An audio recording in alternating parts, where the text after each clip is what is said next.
എന്ന് നമുക്ക് പറയാൻ കഴിയും. ആ സാഹചര്യം ഇല്ലാതാക്കുന്നതിന് വേണ്ടി RSS തീരുമാനിച്ചു.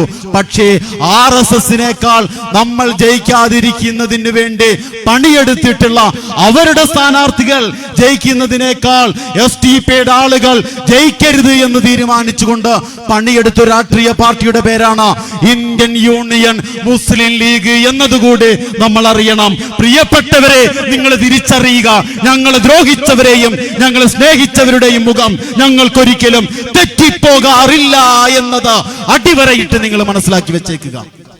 വളരെ ശക്തമായിട്ട് അവർ പണിയെടുത്തു, കോൺഗ്രസ് പണിയെടുത്തു. STPI ചില സ്ഥലങ്ങളിൽ തോറ്റു. നമ്മുടെ ജനപ്രതിനിധികൾ, വിജയിച്ചിരുന്ന ജനപ്രതിനിധികൾ, അവിടെ STPയുടെ വോട്ട് കുറഞ്ഞിട്ടില്ല. STPയുടെ വോട്ട് അവിടെയും കൂടി.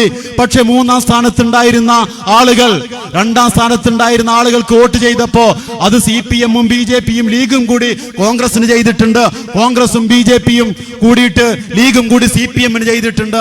അങ്ങനെ നമ്മളെ കേരളത്തിന്റെ രാഷ്ട്രീയ ഭൂപടത്തിൽ നിന്ന് ഇല്ലായ്മ ചെയ്യുന്നതിന് വേണ്ടി എല്ലാ അണ്ടനും മടകോടനും ഉൾപ്പെടെയുള്ള എല്ലാതും മുള്ളു മുരുക്ക് കാഞ്ഞിരക്കുറ്റി എന്നൊക്കെ ഞങ്ങളുടെ ഒരു പ്രയോഗമുണ്ട്.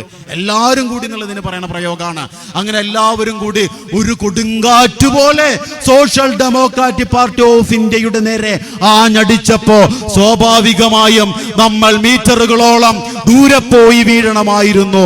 പക്ഷേ നിൽക്കുന്ന നിൽപ്പിൽ നിന്ന് ഒരടി പോലും ചലിപ്പിക്കാൻ കഴിയാതെ 102 എന്നത് 102ആയി ഞങ്ങൾ നിലനിർത്തി. കണ്ണൂരിൽപ്പെടെയുള്ള, തലശ്ശേരിയിൽപ്പെടെയുള്ള, പൊന്നാണിയിൽപ്പെടെയുള്ള പല പ്രദേശങ്ങളിലും ഞങ്ങളുടെ സോഷ്യൽ ഡെമോക്രാറ്റുകൾ ജയിച്ചു വന്നു.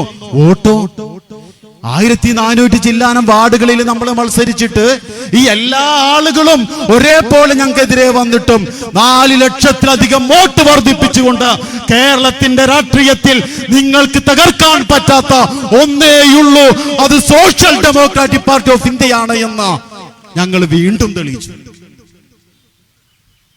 എല്ലാവരും കൂടി ഒരുമിച്ച് വന്നിട്ട് ഇവര് പറഞ്ഞെന്താണെന്നറിയോ? STPയുടെ വോട്ട് വേണ്ട. സ്വാഭാവികമായും നമ്മൾ എന്തിനാ പാർട്ടി തുടങ്ങിയത്? ചില